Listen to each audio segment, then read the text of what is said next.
1987 Formula One Championship event. Like Monaco, Detroit is a street circuit with a tunnel, and like Monaco, it demands super smooth driving and 100% accuracy to avoid the destructive walls and barriers. And, as at Monaco, the drivers make no bones about their dislike of the circuit. But today, the men in the non-turbocharged cars will be much happier, for there's no hill at Detroit to give the turbos an extra advantage. Nimbleness, instant engine response and the possibility of avoiding a tyre change will dramatically help the non-turbos today. After 4 of the 16 championship rounds, things are close. Prost leads Senna by 3 points, with Johansson 3rd, Piquet 4th, Mansell 5th and Alboreto 6th, and 8 points cover the top 5. In the Constructors' Championship, McLaren lead Williams by 9 points, followed by Lotus and Ferrari, with the others way behind.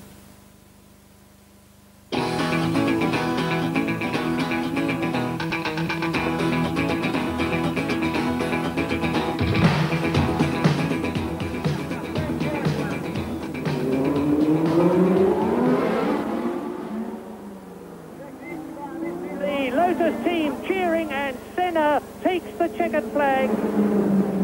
Ayrton Senna makes history in Monaco by winning the first Grand Prix in a car fitted with active suspension. Frenchman Gérard Ducarouge designed the Lotus and Peter Waugh manages the team. Together they discuss their Lotus exclusive. Well, that's quite good, yes, if you watch the car over a curve, I mean, chassis is very stable, that's a good advantage. What do you measure that by? The front wing across the road? Yes, we just watch the front wing and the main body really. And it's very impressive in the swimming pool complex now, coming up with these 2 curves, yes? Yeah, that's great. Very close to the arm curve, and yet the chassis isn't disturbed at all. No, that's a big curve on there, it was not Active suspension obviously does its job superbly, but how does it work? Active suspension is made up of 2 principal components. One is a hydraulic suspension medium, and the hydraulic suspension medium is controlled by an onboard computer, which in turn is receiving signals and inputs from lots of sensors fitted to the components of the car. We have the ability to maintain the platform of the car at a very steady level, whilst the wheels follow very accurately the contours of the road. And the bonus of this, of course, is in handling and in tyre wear, but for the driver it means an extreme degree of comfort that's never been experienced before in a Formula One car. As at Monaco, Senna is in the front rank of the starting grid, just behind Nigel Mansell, who's in pole position for the 4th time in 5 races.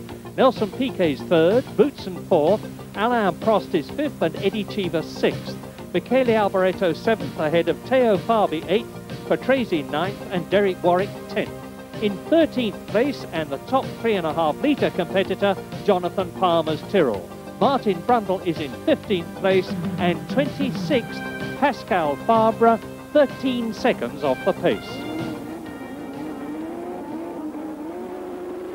Already then, and away they go. A marvellous start by Nigel Mansell with Senna 2nd, Piquet in 3rd position. Eddie Cheever has come up, the 2 Benettons absolutely together. It's a clean start. Nakajima away last, the distinctive yellow Lotus in last position.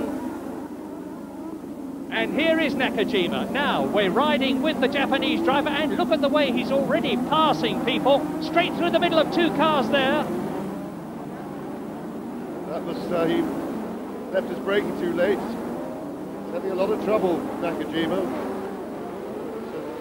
Super clever driving. He rode over somebody else's wheel there, but it doesn't appear to have damaged his suspension. Well, certainly an exciting close-up view, and there he goes. And that's the end of Nakajima. So, bang into the wall, and we had a pretty good view of a pretty undistinguished driving performance, quite honestly, there.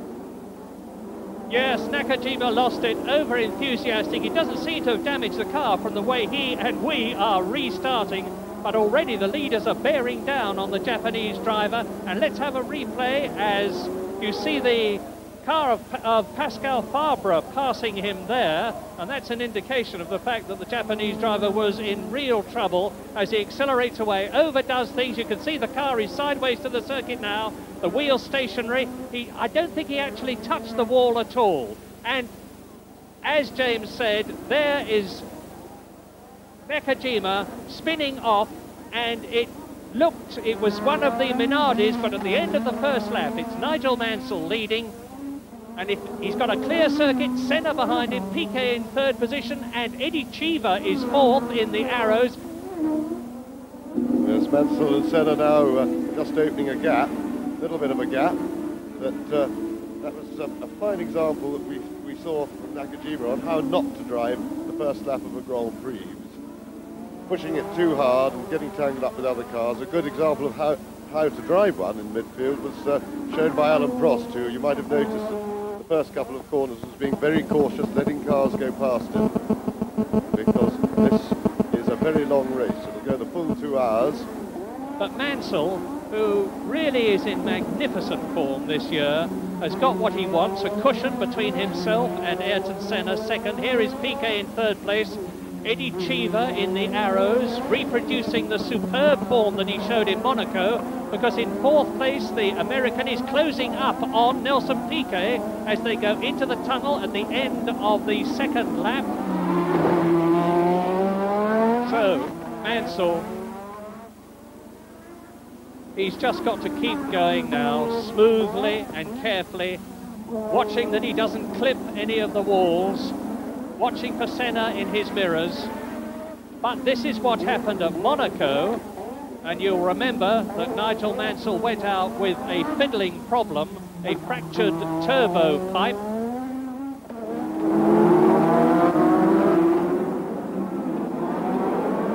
And now you see Cheever's really putting the pressure on Nelson Piquet now, and he's locking his brakes, but he made it just about. So Eddie Cheever goes through into third place.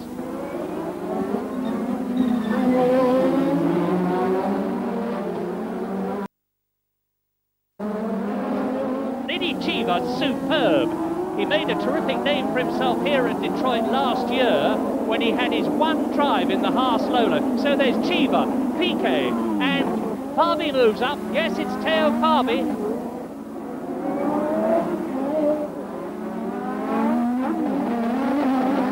Alboreto retaking that place, and I do believe that Nelson Piquet was holding the traffic up. Yes, Piquet in the pits. Nelson Piquet's got some sort of trouble.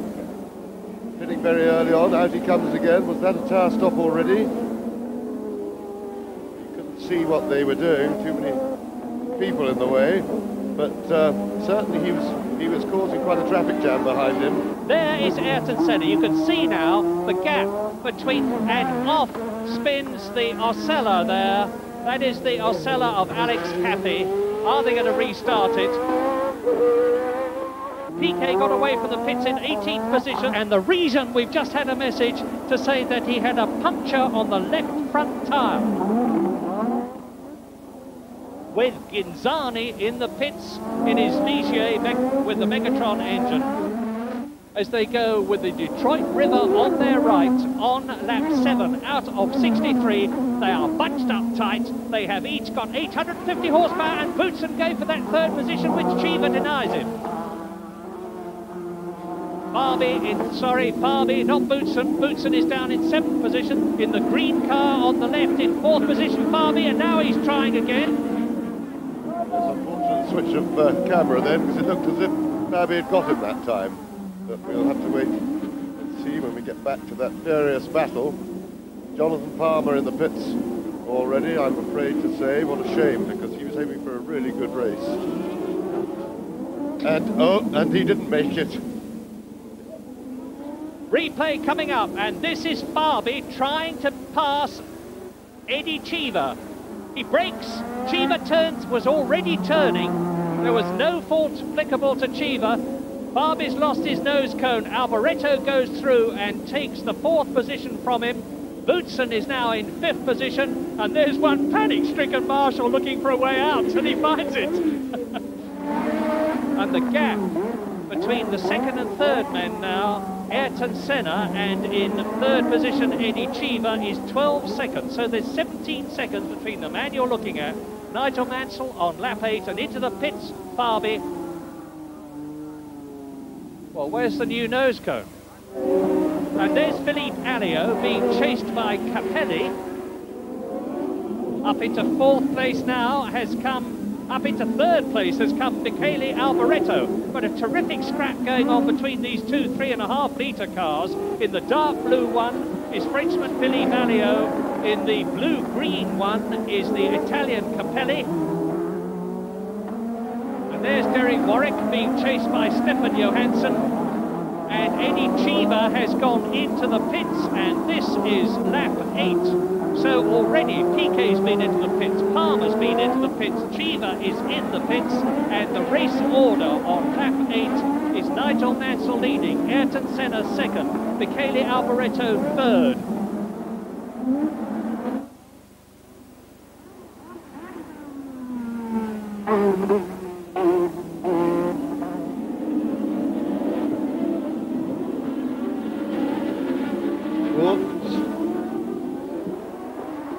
And as you look at Martin Brundle being chased by the Minardi of Alessandro Nannini, the race order on lap 9 out of 63 is that Nigel Mansell is now some 6 seconds ahead and in a class of his own, as he was at Monaco when he was going. Out of the race already have gone Cheever, Farby has retired, Ginzani has retired, Barbara has retired, Cappy has retired, De Cesaris and Campos, and that's Capelli out.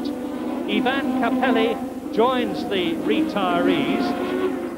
Mansell's just pulled out 3 seconds on the lap that he was on, and you see the arrows coming very slowly out of the tunnel of Derek Warwick, and you can see the problem. Look, as you look at the screen, the left rear tyre, he's driving a seesawing car because the drive from the two rear wheels is going in opposite directions. Now, there's Alboreto third, so Warwick is going to be a retirement to add to the ones that we've got. There's no way they're going to be able to do anything about that problem. But is Thierry Boutsen in the green Benetton going to be able to do anything about the third place man, Michele Alboreto? Piquet has worked his way through the field up into 9th position, and on lap 14, Nigel Mansell leads, Senna is second, Alboreto is third, Boutsen is fourth, Prost is fifth, Berger is sixth. As Derek Warwick in the pits with that rear wheel that was all askew as he was trying to drive it back round, but I would have thought his race is over. You will remember that James said that Nigel Mansell would ideally be looking for a gap between himself and the second place man, Ayrton Senna, of some 20 seconds. Well, he's nearly got it. It's up to 16 seconds now between Mansell, the leader, and Senna, second place. You're looking at the battle for 7th, 8th and 9th, because Johansson, number 2 in the red and white Marlborough, is in 7th position. Piquet goes through and takes 8th position from Patrese. Patrese just ran a bit wide. Piquet saw his opportunity, gave it a blast, shot through down Larned Avenue, this very, very quick section, and now he takes Stefan Johansson, who is obviously in trouble because Patrese takes him, and it looks as though Stefan Johansson may well be coming up to be the 10th retirement of the Detroit Grand Prix on lap 17. Certainly had to slow down the retire. Oh dear, that's a bit of probably a turbo that went. Quite a little blaze going on under that. It'll be oil probably from a broken turbocharger. Dramatic shot, but that's mostly just fire extinguisher foam. Yes, Martin Brundle's Zaxby turbo caught fire. It's not an unusual problem, but it's unusual for it to last as long as that. And I wouldn't be at all surprised if whatever his problem is going to lead to his retirement. It's still Nigel Mansell with nearly a 20-second lead over Ayrton Senna. In third position, the Ferrari of Michele Alboreto. Then in fourth place, it is still Boutsen. And that in the pits is Stefan Johansson, nose cone broken. That's the same problem that Theo Farby had. And is he being wheeled away? Indeed he is.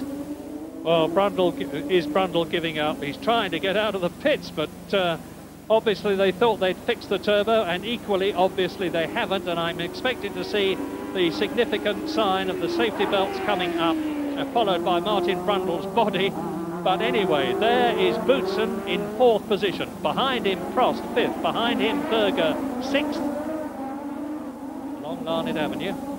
Turn 10 coming up, and through goes Prost. Beautiful bit of late braking. And so now the race order is Mansell, Senna, and Prost is up into 4th position. Yes, and I think Prost lulled Boutsen into a sense of full security there. He sold him a bit of a dummy, because I don't think Boutsen expected him. And the world champion, Alain Prost, is gaining on lap 20. Stefan Johansson is back in the running, so that means the retirements are now down to 9, with Cheever going and Johansson. Mansell, Senna, Alboreto, Prost and Boutsen are the leading 5. We're not seeing much of race leader Mansell or second place man Senna, respectively, in the Williams Honda and the Lotus Honda, but they are still there, going past us regularly in 3rd position and 4th, the battle you're looking at now. It's always a nervous time for the driver in front, because anything unexpected from the lapped car. And there goes Prost, and he's made it, and Berger was having a look as well. And he's done it. Alboreto thrown there, and Berger did what so very often happens. He followed the faster man through while the man who was being passed was rattled. So now Alain Prost is up to 3rd, Berger is up to 4th, Alboreto is in trouble because he has been passed by René Arnoux.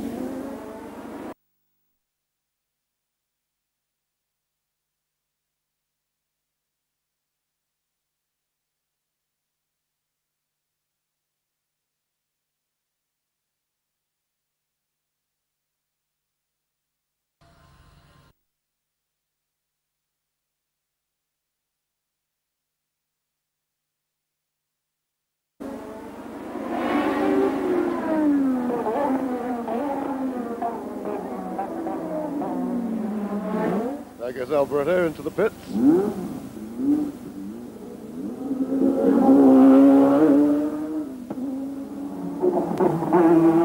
And there is Nigel Mansell. Race leader, Nigel Mansell, lap 28. 1:43.16, that's still 2 seconds outside the lap record. But Mansell in a terrific groove of his own. And Nelson Piquet is now in 5th position. Both the Williams are in the points because it's Mansell leading on lap 28 from Ayrton Senna that you've just been looking at. 3rd is Alain Prost, there he is. 4th is Gerhard Berger. 5th position it is Nelson Piquet, and in 6th position Thierry Boutsen, who is still going. Now look at Senna, because Senna is catching Mansell. Now, whether this is because Mansell's tyres have gone off because of the tremendous charge, but there's confirmation, you see. Senna's going very quickly indeed. 1 minute 42.48, nearly 88 miles an hour. And the lap record here is 88.9 miles an hour. Ayrton Senna with the Lotus, with the Tyrrell in its new corporate livery behind him of Philippe Streff. Senna is definitely starting to catch Nigel Mansell. The gap is down from 20 seconds between Nigel Mansell and the yellow Lotus of Ayrton Senna to a whisker over 11 seconds. Ayrton Senna has nearly halved the gap. That turn 12, which he's approaching, is slippery and dangerous. Into the tunnel, the Goodyear tunnel. Well, he's going well here. But if we look back, we may soon, on lap 35, which Mansell is soon to start, see the yellow Lotus coming into sight. He's definitely slowing. You can see Mansell's into the pits. This is it. Right, now Senna will take the lead. Look across. And you may see the yellow Lotus go. There he goes. Senna is now leading the Detroit Grand Prix. Is this going to be a good pit stop? No, it is not, because as you can see, they got trouble. The right rear is stuck. Mansell has not only lost the lead to Senna, but he's in danger of losing the third place. He blasts out. Yes, what a terrible shame for Mansell and for the Williams team there. They've been so good with their pit stops, but they had trouble, and then Prost moves up into second place. He's just gone through there.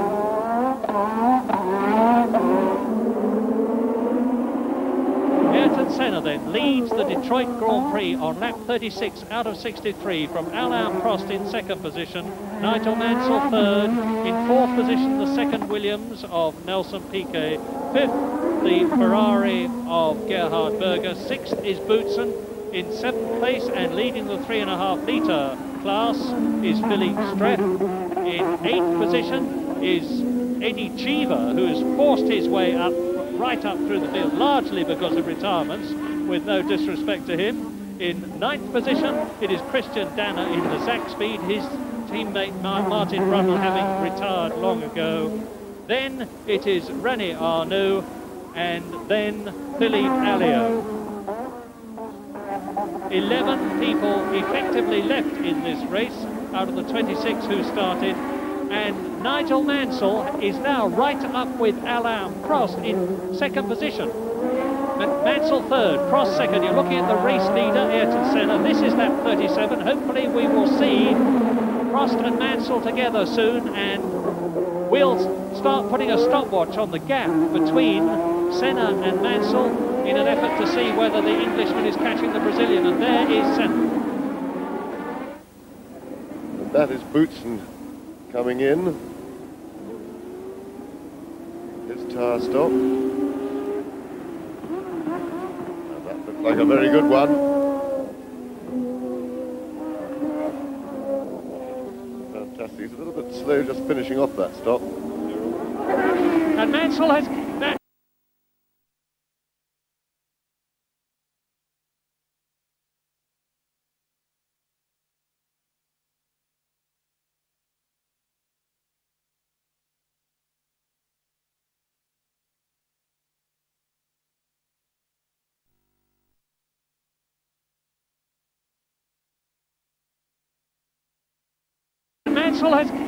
Mansell is second again. Mansell has got past Prost. Hopefully we'll see it in a moment. But as Senna comes past in the lead, Nigel Mansell has got past Alain Prost, the world champion, in his McLaren tag. And Mansell is in second place in the Detroit Grand Prix. He was some 19 seconds behind the race leader. There is Prost, third now. Well, that was a great shame that we were watching Senna all on his own when Prost and Mansell were battling away, and there is Nigel Mansell. Let's see if he can go and stretch out that gap and close up on Senna at all. Can he make time? He's 21 seconds behind. And Senna certainly was pulling away a little bit, but of course Mansell's now got past Prost and should be able to go a bit quicker on his own. As into the pits comes Prost. Prost in third position. Now anything around 8 seconds is very good. Anything below is fantastic.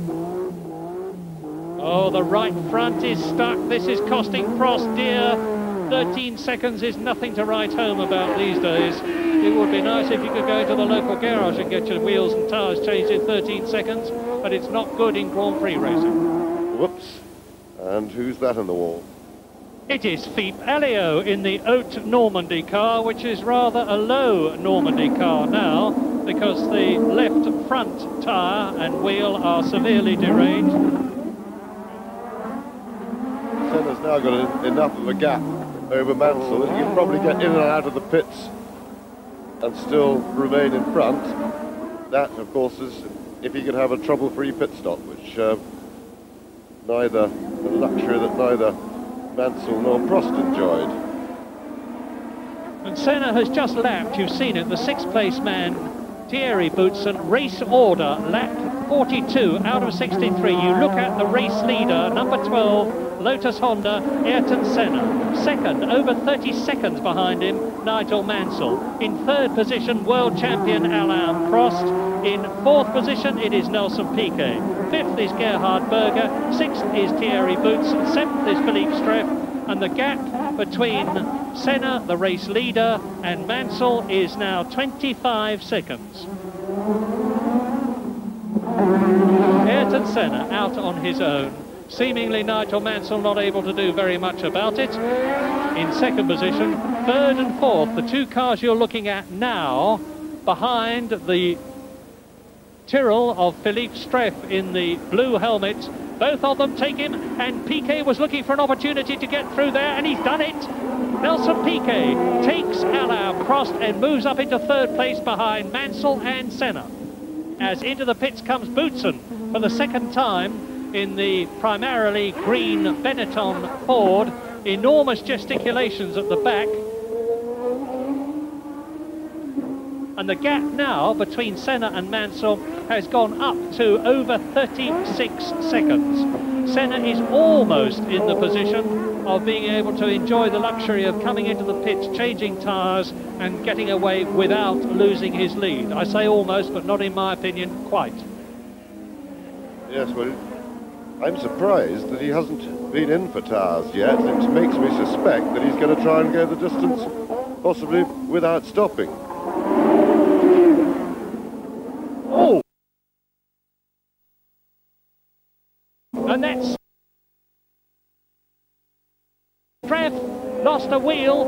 Streff in the Tyrrell has lost a wheel, bouncing off down the road, and the three-wheel Tyrrell, that's a unique design in Grand Prix racing, stops at the exit of the pit lane as through come Patrese and Boutsen. That's Fabre dodging the wheel, and Ayrton Senna quizzically looking at the rolling right rear of Philippe Streff's Tyrrell. So yet another retirement. Unfortunately, the Frenchman is perfectly okay.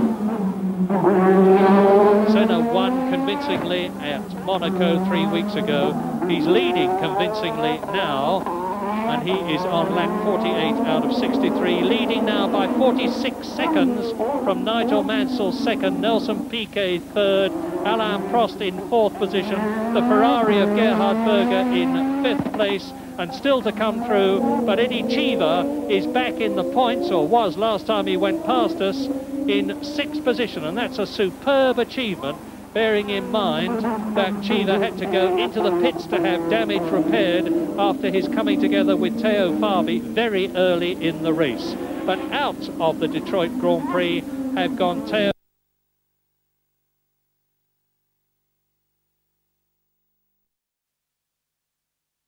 is back in the points, or was last time he went past us, in sixth position, and that's a superb achievement, bearing in mind that Cheever had to go into the pits to have damage repaired after his coming together with Theo Fabi very early in the race. But out of the Detroit Grand Prix have gone Theo Fabi, Alex Caffey, Andrea De Cesaris, Adrian Campos, Derek Warwick, Ivan Capelli, Martin Brundle, Michele Alboreto, Philippe Alliot. Now Piquet is starting to catch Mansell.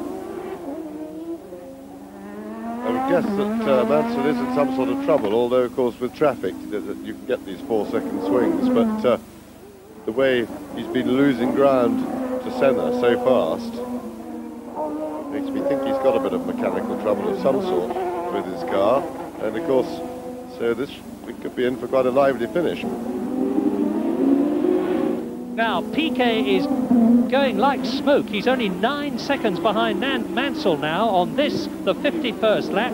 Senna leads, Mansell second, 9 seconds ahead of Piquet third. Piquet is gaining, Prost is just behind Piquet, and in fourth position, fifth is still Berger, sixth is still Eddie Cheever.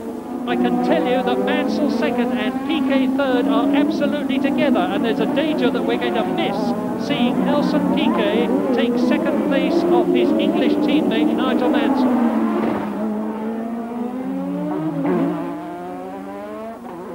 Nevertheless, watching Ayrton Senna is an education. This young man has got such an old tactical head on his young shoulders. His maturity is incredible, although, of course, he has been driving competitively for 18 of his 27 years. He started in karts in Brazil, and now we've got it. Look at that. That is Mansell, and ahead of him is the McLaren. Yes, so Piquet and Prost are past Mansell. We just got on it a bit too late. There we are. So Nigel obviously in some sort of mechanical trouble. He'll be just trying to hang on for a points finish. So that moves Nelson Piquet all the way back through the field to second place. Nothing he can do about Senna now. And he's still got Prost behind him, but he looks to be the dominant one of the pair.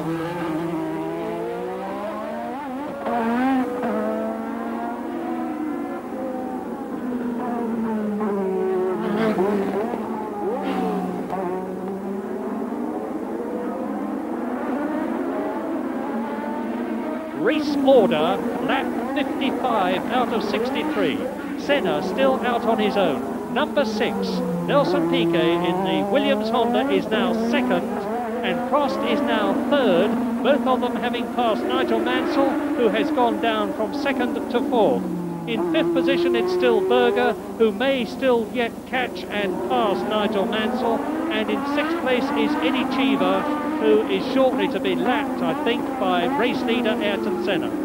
But Piquet, who was second at Monaco, where he lives but doesn't particularly like racing, is now second at Detroit, where he certainly doesn't like racing. So Nelson Piquet, fully recovered from his appalling San Marino Grand Prix crash at Imola, is driving magnificently. He's in fourth position in the World Championship. He will pass Stefan Johansson, who is third in the World Championship, if he finishes Piquet in second position.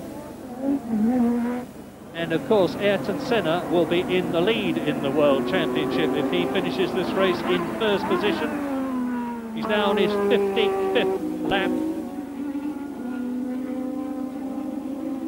And the only question mark in my mind now, knowing that Piquet has changed his tyres and has therefore got less wear on his 4 good years than Senna has, will be able to catch his fellow Brazilian, Senna. There he is, if Senna does decide to come in for tyres.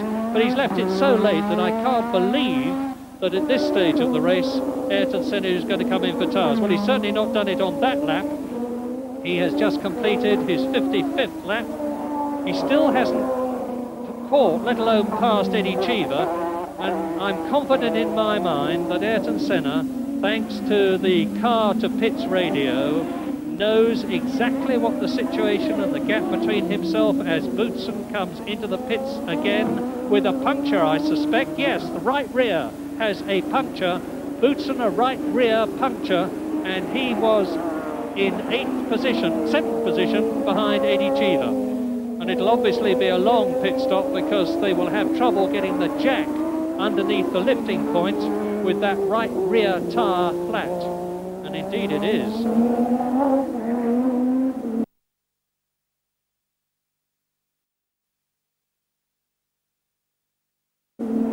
And now Gerhard Berger, let's all get together and will the cameras again, because Gerhard Berger is right with Nigel Mansell.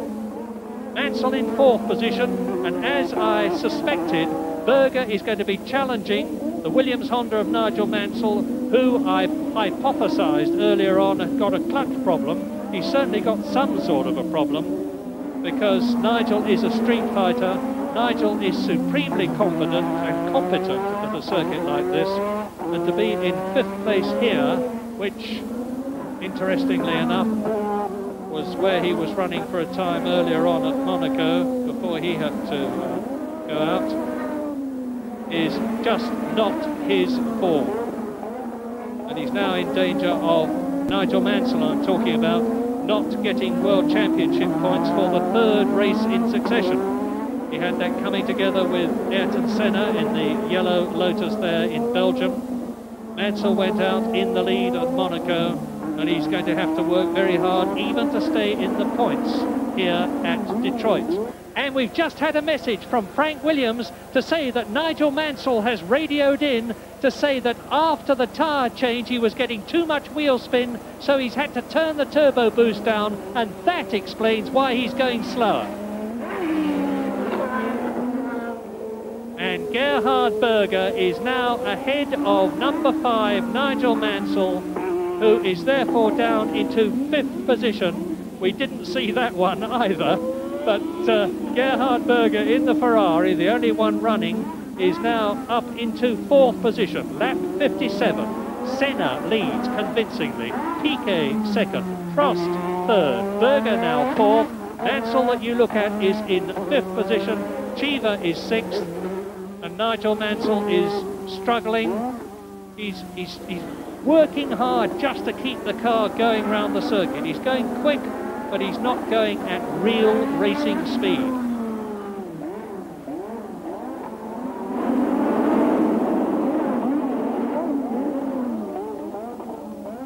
He'll be taking, that's where Alio took Brundle off in a previous Detroit Grand Prix, and it's a very tricky place indeed to try to pass. Meantime, there goes Senna. And there is Mansell ahead of him, so Senna is going to have the exquisite experience to him of lapping his bitter rival Nigel Mansell, which he has just done. Mansell in 5th position, and he'll stay in 5th position provided he can keep going, because Eddie Cheever has been lapped twice, primarily because he had to come into the pits early on. So Nigel Mansell just has to keep going, and he won't have to go the full race distance, of course. He will only have to do 62 laps. He has already been lapped by Ayrton Senna, number 12, in the yellow Lotus Honda. Yes, that really was a marvellous drive by Ayrton Senna, and I've frequently in the past been a critic of his tactics and maturity in the car, but I had to say this showed a great deal of maturity, because he looked after his tyres the first third of the race, made sure that they had enough rubber off them to be tougher and more durable, and then he really went for it.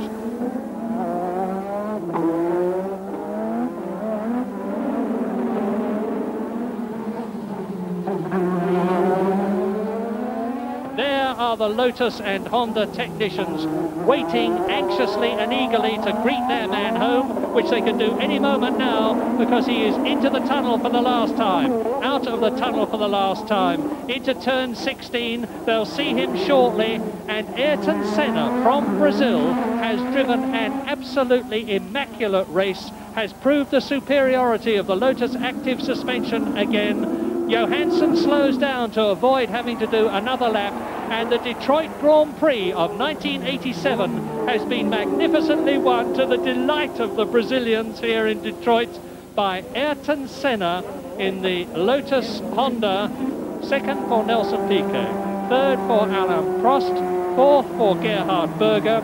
In 5th position it's Nigel Mansell, and in an excellent 6th position it is Eddie Cheever.